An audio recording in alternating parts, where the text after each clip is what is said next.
కుర్రోడు భగవద్గీతని చదివాడు కూలంకషంగా.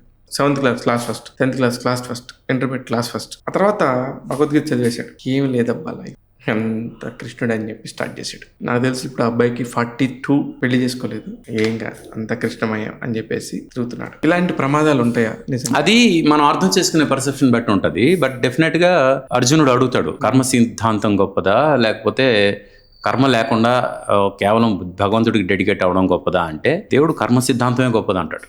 ఎందుకంటే మనిషిగా పుట్టినప్పుడు నువ్వు పని చేయకుండా ఉండలేవు. కరెక్ట్.